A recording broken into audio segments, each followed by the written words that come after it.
오늘의 10분 말씀. 욥기 15장 1절로 16절입니다. 오늘 15장 본문을 기준으로 욥과 세 친구들의 두 번째 논쟁이 시작됩니다. 그리고 내용을 첫 번째 논쟁과 살펴보게 되면 특별히 새로운 논쟁점은 주제는 없습니다. 그리고 논쟁하는 친구들의 순서는 동일합니다. 첫 번째 논쟁에서 개인적 경험을 가지고 욥을 정죄했던 엘리바스가 먼저 또다시 등장하고, 조상들의 지혜, 전통으로 욥을 정죄했던 빌닷이 두 번째로 등장합니다. 그리고 마지막 세 번째 친구는 욥의 고백을 변명으로 여기며 말이 너무 많다라고 말하며 그를 정죄했던 소발이 등장합니다. 굳이 첫 번째 논쟁과 두 번째 논쟁을 비교하여 두 번째 논쟁의 특징을 찾아낸다라고 하면 세 가지가 있습니다. 첫 번째는 친구들의 말이 점점 짧아지고 욥의 말을 들으려 하지 않습니다. 두 번째, 세 친구들은 인과 응보, 뿌린 대로 거둔다라는 원칙에 더욱더 집착합니다. 세 번째, 대화 속에 관계는 점점 사라지고 원칙만 남습니다. 오늘 본문을 통해 우리들이 가족들을 향하여 주변 사람들에게 이런 욥의 세 친구는 아닌지 스스로 점검해 보셔야 합니다. 상대방의 말은 듣지 않고 점점 말수가 줄어들고 있지는 않은지, 내 삶의 방식만을 고집하며 대화는 사라지고 점점 원칙만 남지는 않은지 점검해 보셔야 합니다. 혹시 지금 내가 아니라 다른 사람이 생각난다라면 여러분이 그럴 수 있는 자가 됨을 진지하게 돌아보셔야 합니다. 감사하게도 우리들에게는 삶의 방향을 제시해 주시는 예수님이 계십니다. 성경 말씀이 있습니다. 우리는 기도를 통해 예수님과 대화할 수 있고 성경 말씀을 통해 그분의 말씀을 들을 수 있습니다. 예수님은 저희들에게 말씀하시고 우리들의 말을 들어주시기를 포기하지 않으십니다. 그리고 예수님은 원칙도 있으시지만 관계에 더욱더 집중하십니다. 그 원칙의 결과, 죄의 결과 죽음은 본인이 다 담당해 주셨습니다.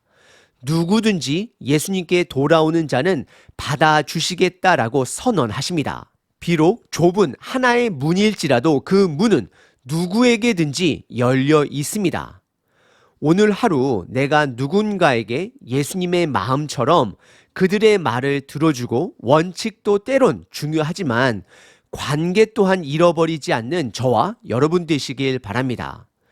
오늘 본문은 욥과 세 친구들의 두 번째 라운드 대결입니다. 첫 번째 친구 엘리바스가 두 번째로 다시 입을 엽니다.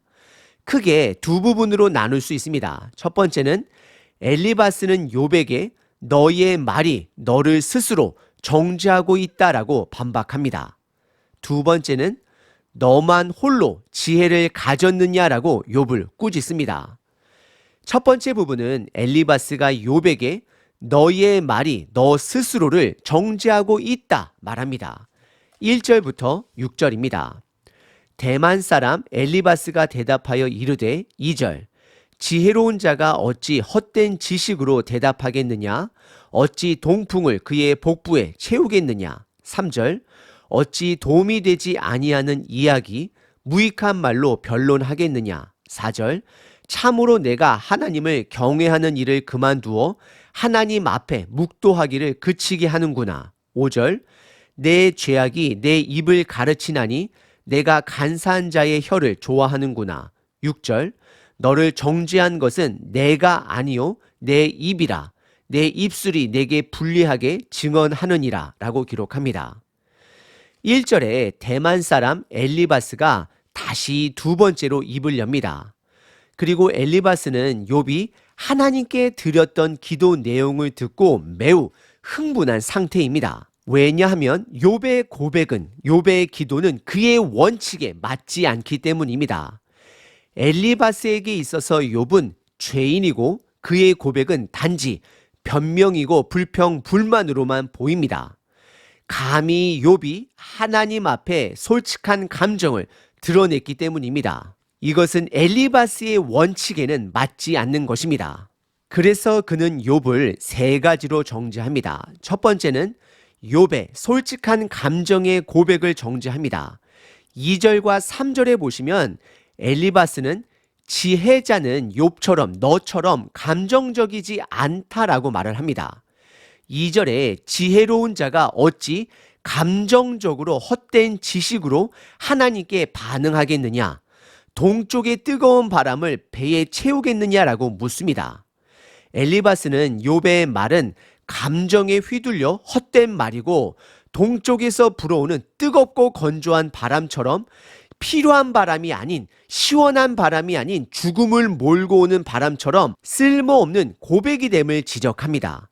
그래서 3절에 다시 한번 너희의 고백은 도움이 되지 않는 이야기고 전혀 유익이 없는 변론이다라고 그의 말을, 그의 고백을 정죄합니다. 그리고 엘리바스의 두 번째 정죄는 욥은 하나님을 경배하지 않는다라고 지적합니다.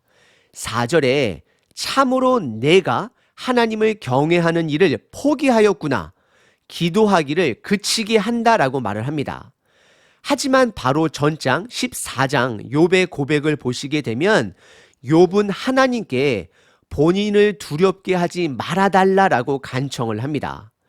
욥은 하나님의 주권을 두려워합니다. 알 수 없는 이유로 본인 삶에 고통이 있으므로 두려워합니다. 그리고 세 번째 엘리바스의 정죄는 욥의 말이 스스로를 정죄한다라고 말합니다. 아마도 엘리바스는 욥의 기도 가운데 스스로를 의인으로 고백한 부분에 뿌리를 두고 매우 불편함으로 말한 것으로 여겨집니다. 5절에 너희의 말은 죄악에서 나왔고 너는 간사한 자의 혀를 좋아하는 자다라고 말합니다. 그리고 6절에 너를 죄인으로 정죄한 것은 내가 아니요 너희의 입술이다. 너희의 입의 고백이 너를 스스로 죄인으로 증언하게 한다라고 말을 합니다. 엘리바스는 욥의 말이 스스로 정죄하고 있다라고 말을 합니다. 엘리바스의 마음문은 굳게 닫혀 있습니다. 욥의 마음을 볼 여유가 없습니다. 단지 그를 정죄하기로 결정합니다. 왜냐하면 그의 신앙적 오류가 온전한 하나님의 지혜를 보지 못하게 장님으로 만들었기 때문입니다. 두 번째 부분은 엘리바스가 욥에게 너만 홀로 지혜를 가졌느냐라고 그를 꾸짖습니다. 7절부터 16절입니다. 내가 제일 먼저 난 사람이냐? 산들이 있기 전에 내가 출생하였느냐? 8절. 하나님의 오묘하심을 내가 들었느냐? 지혜를 홀로 가졌느냐? 9절. 내가 아는 것을 우리가 알지 못하는 것이 무엇이냐? 내가 깨달은 것을 우리가 소유하지 못한 것이 무엇이냐? 10절. 우리 중에 머리가 흰 사람도 있고 연로한 사람도 있고 내 아버지보다 나이가 많은 사람도 있느니라. 11절. 하나님의 위로와 은밀하게 하시는 말씀이 내게 작은 것이냐. 12절. 어찌하여 내 마음에 불만스러워하며 내 눈을 번뜩거리며. 13절. 내 영이 하나님께 분노를 터뜨리며 내 입을 놀리느냐. 14절. 사람이 어찌 깨끗하겠느냐? 여인에게서 난 자가 어찌 의롭겠느냐? 15절. 하나님은 거룩한 자들을 믿지 아니하시나니 하늘이라도 그가 보시기에 부정하거든. 16절. 하물며 악을 저지르기를 물 마신 같이 하는 가증하고 부패한 사람을 용납하시겠느냐라고 고백합니다. 우선 엘리바스는 빌닷이 말한 연장자의 지혜를 다시 한번 빌려 강조합니다. 7절에 너는 나이가 많은 사람이 아니다라고 시작합니다. 욥의 고백을 들으면 욥은 산이 있기 전부터 있었던 자처럼 말한다라고 그를 정죄합니다. 8절에 너가 하나님의 오묘하심을 들었느냐? 너 혼자 그 지혜를 가졌느냐라고 반문합니다. 그리고 9절에 너가 아는 것들 중에 그리고 너가 깨달은 것들 중에 우리가 알지 못하고 갖지 못한 것이 무엇인지 그에게 반문합니다. 그리고 10절에 우리들 중에서는 욥 너보다 나이가 많아 머리가 흰 사람들도 있고 욥 너의 아버지보다 나이 많은 자들도 있다라고 말을 합니다. 엘리바스는 지금 욥이 인간의 전통과 지혜보다 오래된 태초를 창조하신 하나님의 지혜를 경험해가고 있음을 보지 못합니다. 그리고 11절서부터는 욥을 하나님 앞에 미비한 인간일 뿐이다 말하며 인간은 하나님 앞에서 의로울 수 없다. 즉 모두가 다 죄인이다라고 고백을 합니다. 11절에 엘리바스는 본인을 통해 전달되는 하나님의 말씀을 너가 듣지 않는다라고 욥을 정죄합니다. 그래서 우리 세 친구들을 통해 너에게 전해진 위로와 은밀하게 말씀하시는 것, 즉 회개를 촉구하라는 것을 너가 작게 보지 말라 그를 꾸짖습니다. 그리고 12절에 욥의 반응은 뉘우침과 회개가 아닌 불만과 도끼 눈을 뜨고 있다라고 그를 꾸짖습니다. 그리고 13절에 감히 하나님 앞에서 입을 놀리지 말라라고 꾸짖습니다. 그리고 14절에 모든 사람은 하나님 앞에서 의인이 아닌 죄인이 됨을 고백합니다. 사실 엘리바스는 본인의 고백에 스스로 오류에 빠지게 됩니다. 사람이 하나님 앞에 모두가 죄인이라면 맞는 말입니다. 그러면 왜 엘리바스와 나머지 두 친구들에게는 욥과 같은 고난이 없는 것일까요? 엘리바스는 그것에 먼저 답을 해야 합니다. 그리고 15절에 하나님은 스스로 거룩하다 하는 자들을 믿지 않는다라고 말을 합니다.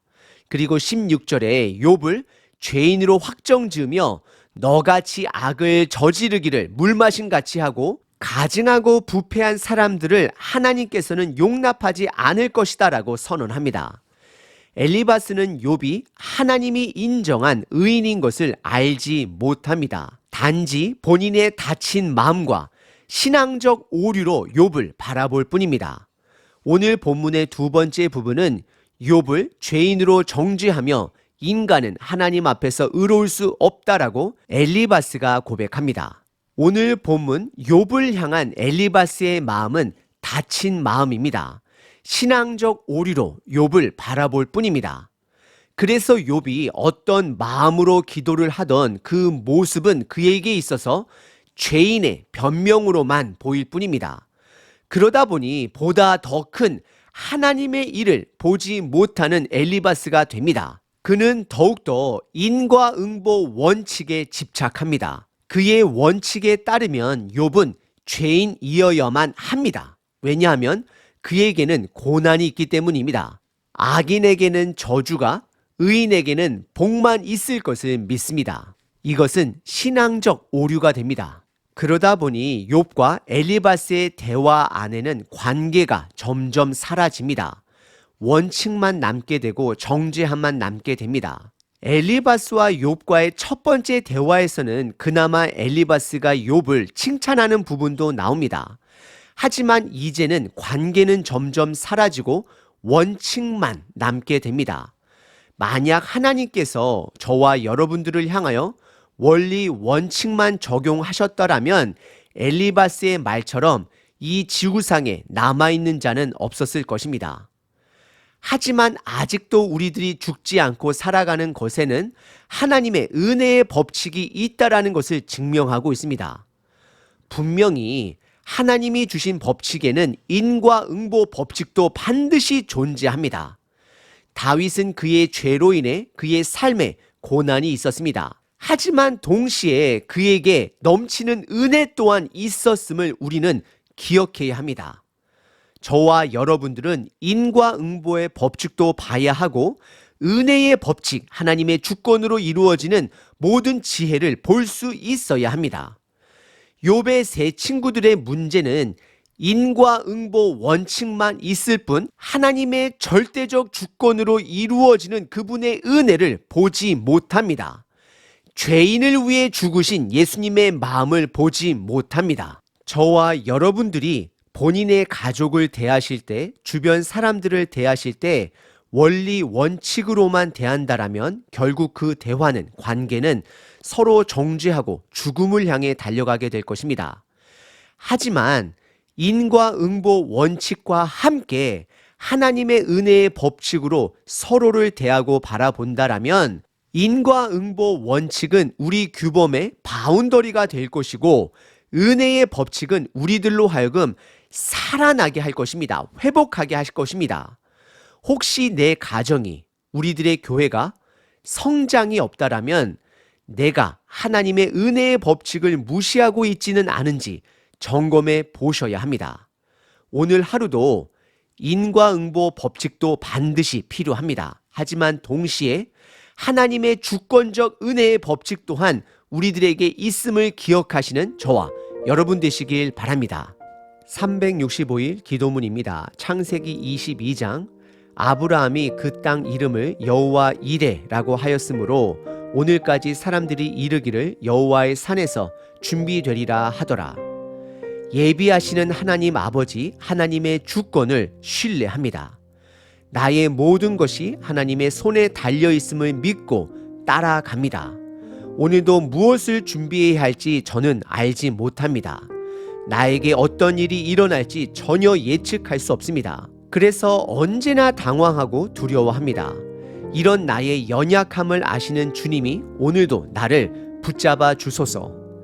아브라함의 믿음을 기쁘게 여기시며 좋은 곳으로 예비하신 아버지, 나의 삶도 예비하여 주시고 나 또한 아브라함의 믿음처럼 살아가게 하소서. 늘 깨어 예수님의 길을 확인하며 그 길을 가게 하소서. 오늘도 조심하며 아버지께 질문하며 예수님과 동행하며 살길 원합니다. 예수 그리스도의 이름으로 기도합니다. 아멘. 항상 기뻐하라. 쉬지 말고 기도하라. 범사에 감사하라.